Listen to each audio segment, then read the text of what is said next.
Hello again everyone, Dave here, and as you can see I'm still working on the page I started in a previous video.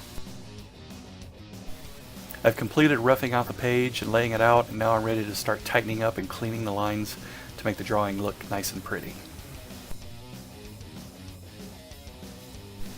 I've gone over the drawing once, and now I'm going over a second time, just cleaning up the lines, filling in the shadows and detail, and getting the page ready for final inks.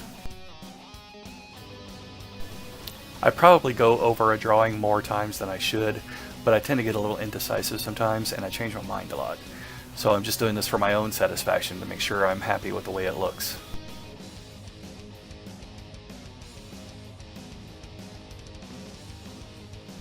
During this stage I will use the lasso tool to select different areas that I feel that need to be rotated or resized, just to make sure that everything is proportionate.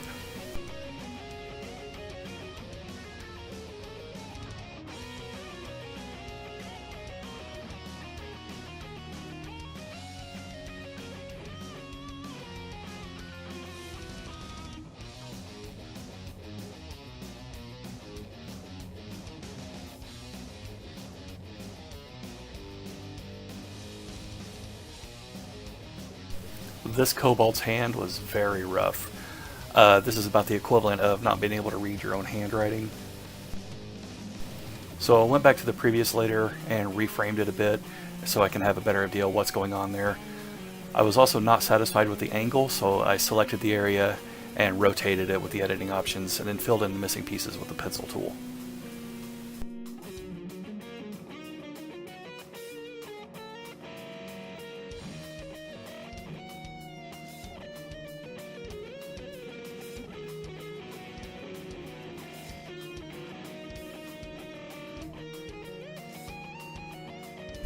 My kobolds wear loincloths for the sake of decency, however they are a savage race and do not wear much more than this. They can barely speak legibly and rarely use any weapons or tools beyond sticks and stones. Being a dog-like race, they're obviously covered in fur, and they're also not the most intelligent beings in the world either.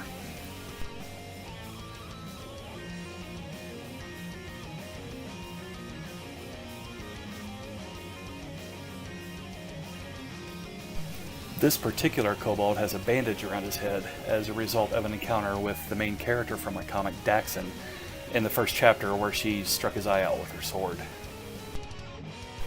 Daxon just happens to be one of the characters in the foreground looking through the foliage, so we can expect a real nice reunion in the pages to come.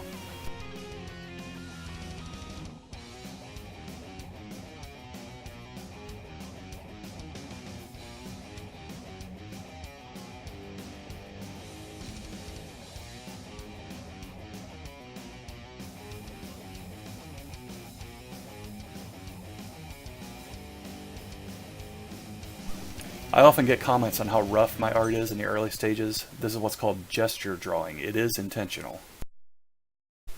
I prefer this method because it helps me keep my lines and poses more loose and natural looking. It does, however, have a tendency to make the work more time consuming. I do envy some artists who can start with their finishing lines and do a completed piece all in one swoop. However, I feel like when I do this, it feels like my figures look a little stiff and artificial, kind of like mannequins or action figures. The brush I'm using for the foliage was provided by a DeviantArt user named Drago de Papel. I hope I'm pronouncing that correctly. I will put a link in the description for these brushes.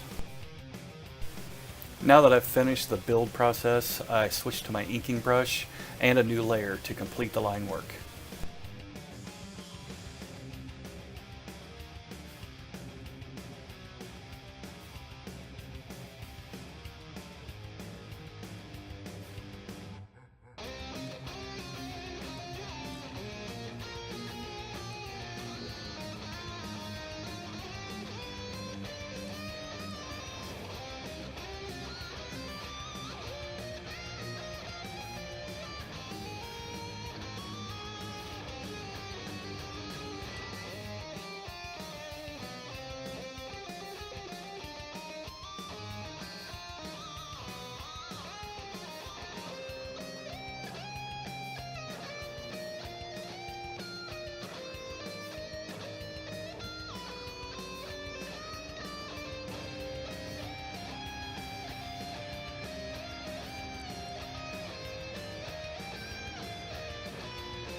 Even at this stage, I don't follow all of the previous lines exactly as they were. I still make adjustments along the way.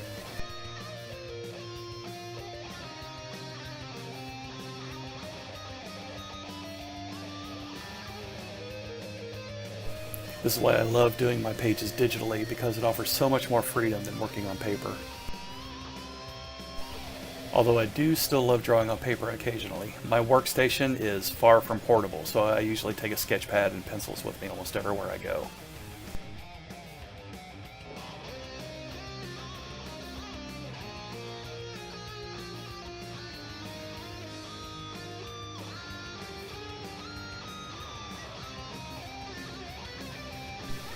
I've become a huge fan of using the lasso tool for filling in large areas of black, and also of using the eraser tool to add some details to those black areas.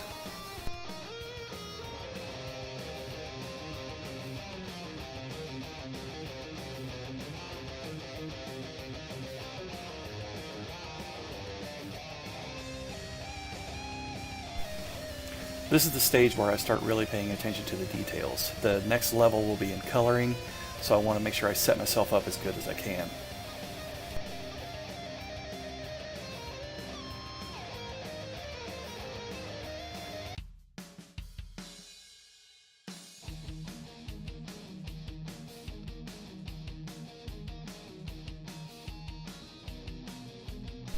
By adding in all the deep directional shadows, I'm establishing a light source, which will make things a lot easier for me when I start to do my coloring. This also adds that extra level of depth that I mentioned before in a previous video.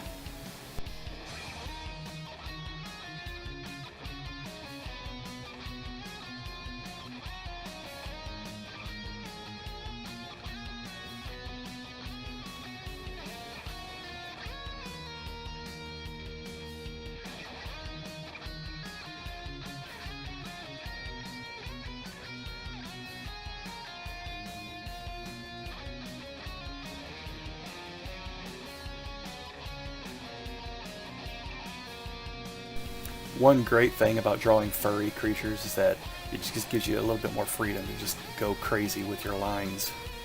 You don't have to worry about being all perfect and straight all the time.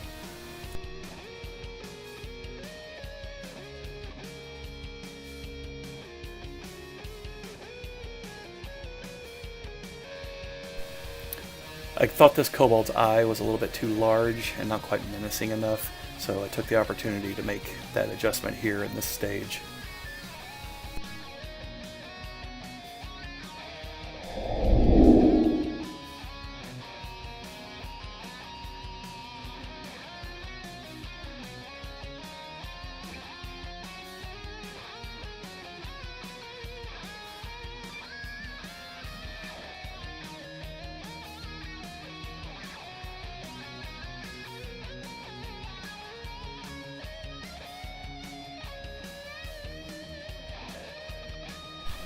Because I'm working on such a small screen, I always keep zooming in and out to check my progress and to get into the fine details. What you don't see here is that I also have a larger screen with the navigator window open so that I always have a full view of the page available to me at any time. It's good to have a full view of your drawing while you're working. Even when you're working on paper, it's always a good idea to step back every so often and just take a look and just get a big picture feel for the whole thing to see how all the elements are working together.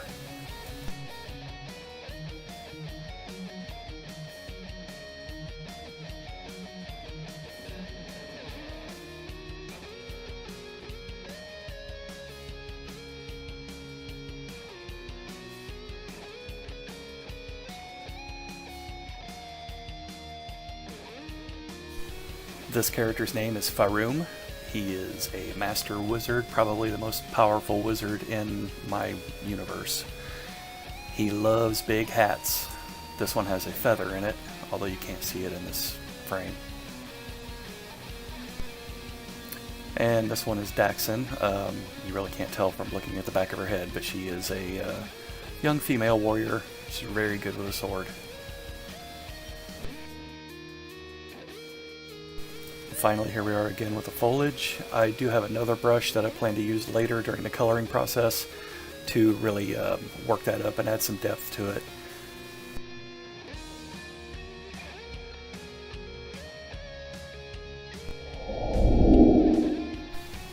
And here we have the finished inked page. It's all ready for the next step of the process. To see the rest of that process, be sure to subscribe. Also, I do fan art, so if you have a suggestion for a favorite character you'd like to see me do, feel free to leave a suggestion in the comments.